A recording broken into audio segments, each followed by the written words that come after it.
Você está me vendo, eu não vejo você. Mas imagine uma câmera escondida em sua casa. E por um truque aí no estúdio, eles colocam você sobre a minha mão. Nós todos nos reconheceríamos. Sabe por quê? Embora miniatura, você está em proporção.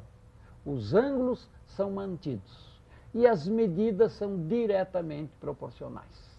A ciência e as artes há muito tempo aprenderam a ler a natureza nesta proporção. No século V a.C., os gregos desenvolveram esta medida. Veja este livro.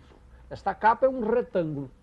Ele poderia ser muito fino, ele poderia ser muito gordo. Não, ele é bem proporcionado. Quando ele é agradável à vista, eles perceberam que o comprimento, a largura e a diferença estão numa proporção. Chamaram o número para o qual converge o valor dessa proporção de número de ouro, número áureo. Número porque é um desenvolvimento matemático, se calcula este número. Áureo porque ele é agradável à vista, ele é estético. É a arte e a matemática, novamente juntas.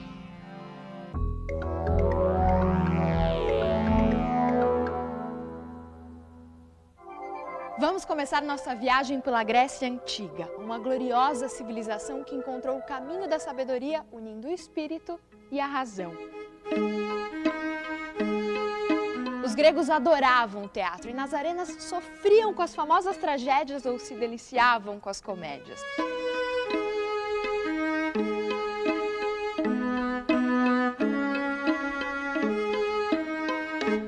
Nas ruas da Grécia, mestres e discípulos discutiam conceitos de filosofia, história, matemática e ciências.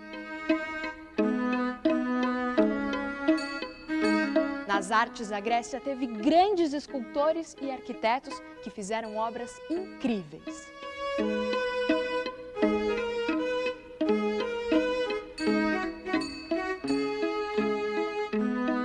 Visitando a cidade de Atenas, avistamos no alto de uma de suas colinas o Templo das Virgens, ou Partenon, um belíssimo edifício rodeado de colunas.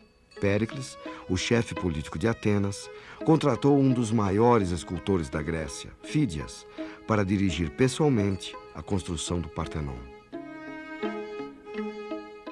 Mas afinal, o que isso tudo tem a ver com a matemática?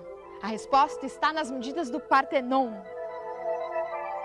A fachada do templo é um retângulo em que o lado maior, dividido pelo lado menor, é igual à divisão entre o lado menor e a diferença entre o lado maior e o menor.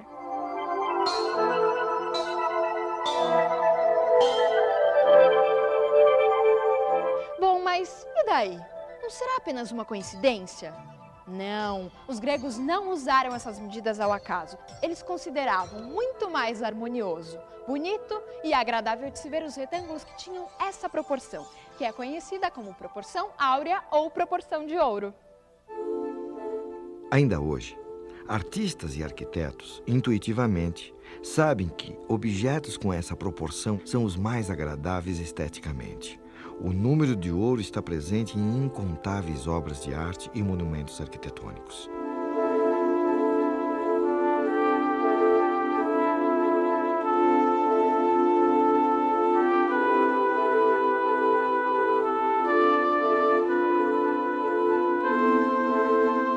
Como neste quadro de Mondrian, ou nesta casa projetada por Le Corbusier.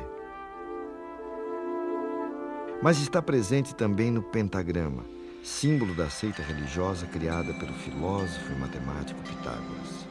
Os pitagóricos se encantavam com o fato de que, ligando-se às pontas da estrela por meio de linhas, obtém-se um pentágono. E a intersecção destas linhas em seu interior forma outro pentágono, dentro do qual podemos formar uma outra estrela menor, mas cujas proporções são as mesmas da primeira, e assim por diante.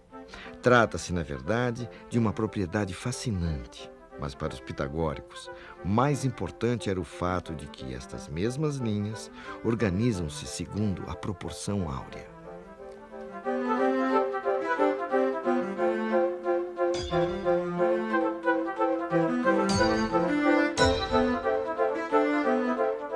O critério critério estético que os gregos criaram virou um padrão para diversas civilizações e se consolidou ao longo do tempo. Vamos por volta do ano 1500. Antes mesmo do Brasil ser descoberto pelos portugueses, lá na Europa ganhava força um movimento chamado de Renascimento, que buscava de forma intencional retomar os valores estéticos da Grécia Antiga.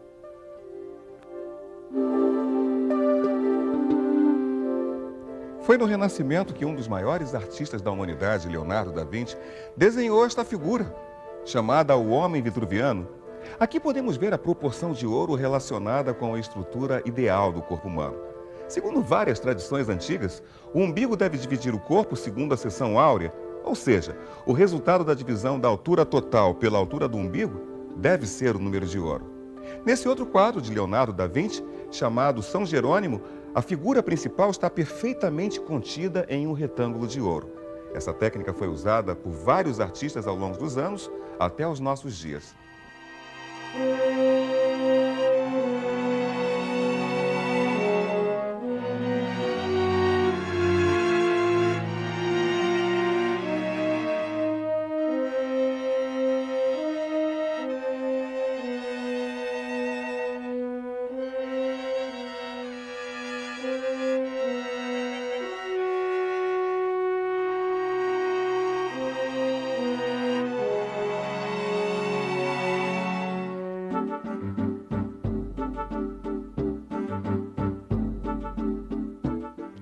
No Brasil, Portinari tem em seus quadros um senso de composição decorrente de um grande conhecimento da proporção áurea. Entretanto, o artista soube usar a perspectiva e a proporção de maneira própria, sem seguir as normas como uma receita. Neste quadro, as linhas da composição conduzem o nosso olhar para este ponto, onde encontramos apenas mais um dos trabalhadores.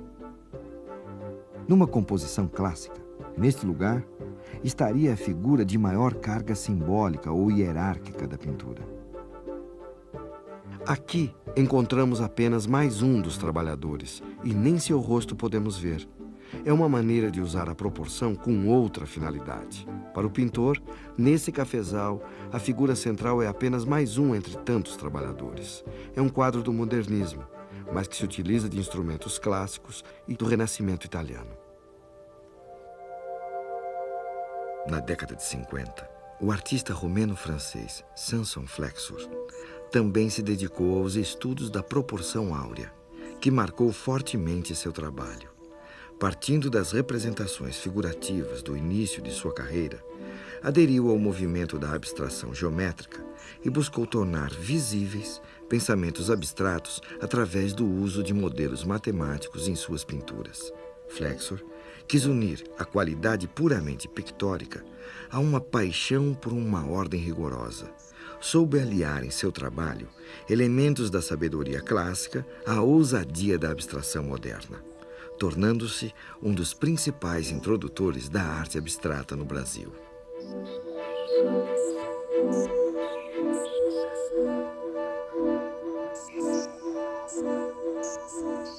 A arte é a transformação do ordinário no extraordinário. E a matemática é a maneira de você, através do ordinário, explicar o extraordinário. E eu comecei a utilizar a seção áurea na formatação do meu trabalho, na divisão das coisas do assunto dentro da tela, a partir da forma da tela. Então ele tem servido como um guia, talvez, como uma estrutura na qual eu construo o meu trabalho.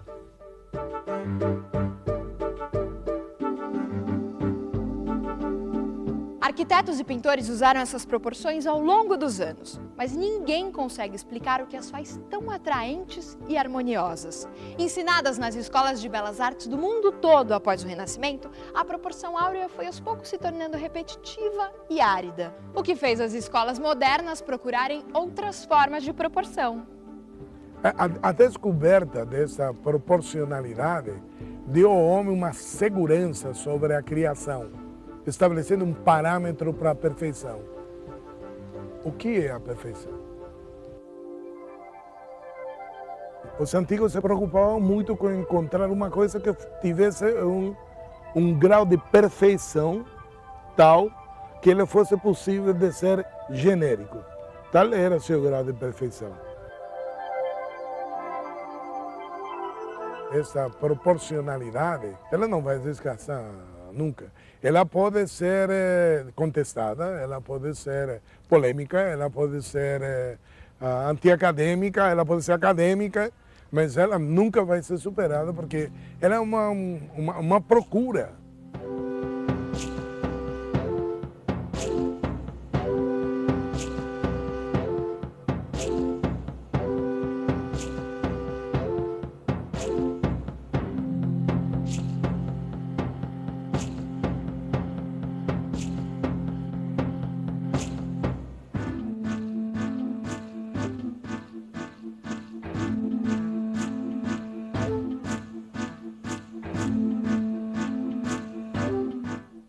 Até nas tribos mais primitivas, você encontra um uso para a proporção, não na consciência geométrica da Grécia, mas absolutamente na especulação plástico-estética da sua produção artesanal.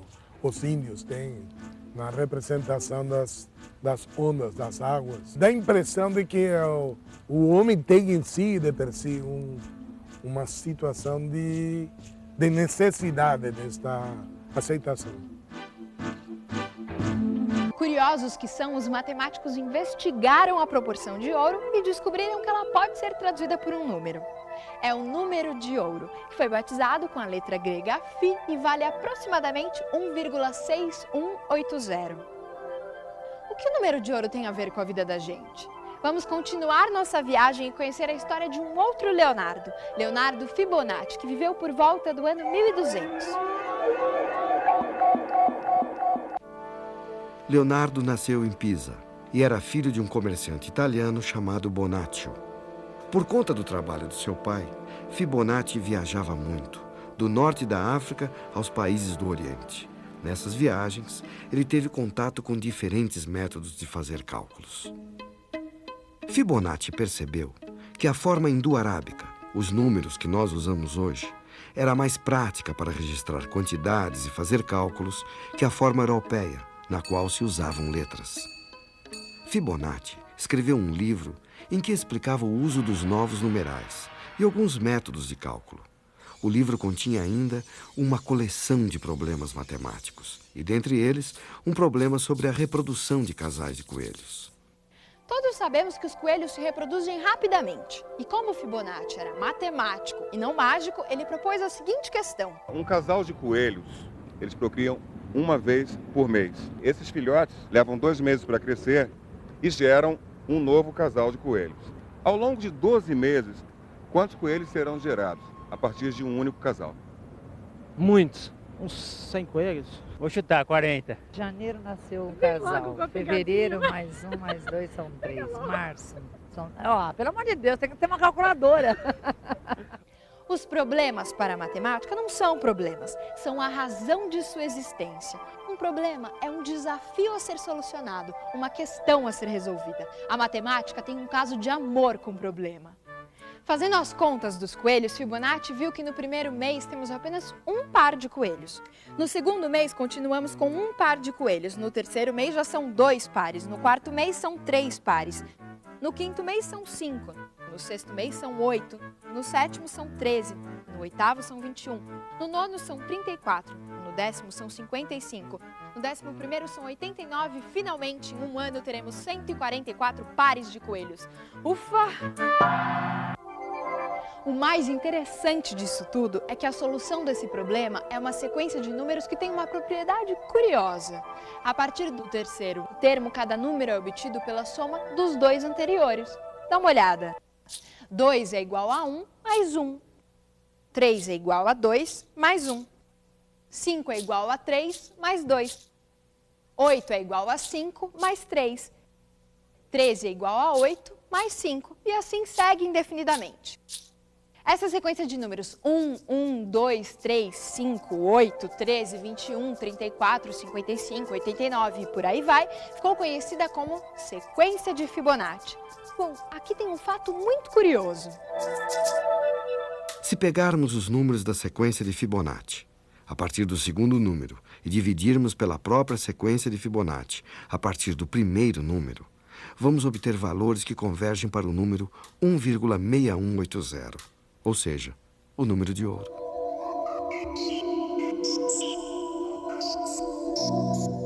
Mais curioso ainda é que algumas plantas e árvores crescem de acordo com a sequência de Fibonacci.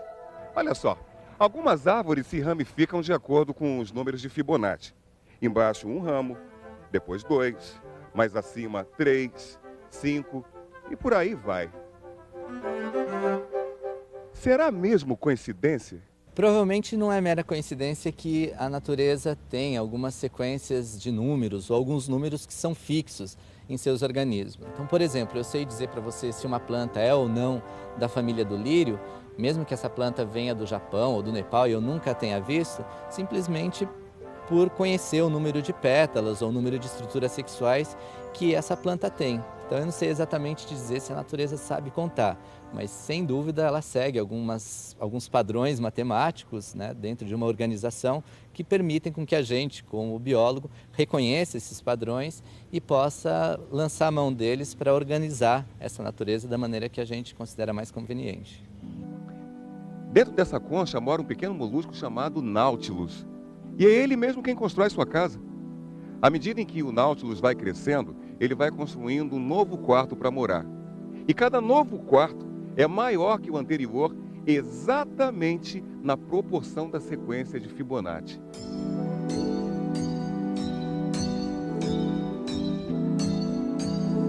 A espiral da concha do Nautilus tem uma propriedade interessante. Se tomarmos qualquer uma das câmaras e ampliarmos, ela vai se encaixar perfeitamente na câmara seguinte. O animal cresce numa mesma proporção, a proporção áurea. E o mais impressionante é que se todas as câmaras forem aumentadas na mesma proporção, todas elas vão se encaixar nas câmaras adjacentes e assim por diante. Eu tenho a impressão de que esse número de ouro deve ter sido um achado depois da atenta e disciplinada observação do referencial. As cores se encontram distribuídas na natureza no número de ouro. As cores quentes estão para as cores neutras, do mesmo jeito que as neutras estão para as cores frias. Ou seja, você nunca encontra grande quantidade de vermelhos, laranjas e amarelos. Mas você encontra uma quantidade razoável de ocres, cinzas, mas enormes quantidades de verdes e azuis. Essa é exatamente essa proporção. O número de ouro ele é consequência de indagações. Ele não é uma procura específica. Eu suponho que durante a história não deve haver em nenhum momento um instante que o cara fala: vamos procurar o número de ouro para ver se ele corresponde a isso ou aquilo. Infeliz Dido, então era verdadeira a notícia de que te extinguiras pela espada em decisão extremada? Na poesia também existem relações matemáticas. Pelos astros, juro. Pelos deuses do alto e pela boa-fé, se há alguma nas profundezas da terra. Esses versos contam as andanças de um herói de Troia e foram escritos por Virgílio, um poeta romano que viveu no século I a.C. Por lugares desolados e a noite profunda, obrigaram-me com seu comando. Nem poderia crer que minha partida te trouxesse tamanho sofrimento. Virgílio não tinha total liberdade, quando se propôs a escrever Eneida, de escrever qualquer tipo de poema, porque a poesia nessa época é toda codificada a partir de modelos que são os gêneros. Detém o passo e não te substraias ao nosso olhar. De quem foges? Este é o derradeiro momento que o destino me concede para falar-te. Então, o poema tem uma série de formalidades que ele precisa cumprir para ser um poema épico. num certo sentido, tem um assunto. Ele precisa falar de guerreiros e de grandes feitos. É essa a matéria épica por excelência. Mas ele tem também que tratar dessa matéria num ritmo adequado. Tá, tá, tá, tá, tá, tá, tá, tá, tá, tá. É um modelo que vai produzir um determinado ritmo ao longo da leitura do poema, que eu mais ou menos tentei reproduzir na minha leitura. Italian fato profugus lauinha quevenit. E assim, em cada verso, o poeta se depara com esse problema técnico de ter que escolher palavras que transmitam o assunto de que ele quer tratar, mas que se encaixem no esquema métrico do hexâmetro, mas também variando esse esquema métrico para não causar o enfado do ouvinte, que ficaria com o ritmo datílico repetido indefinidamente.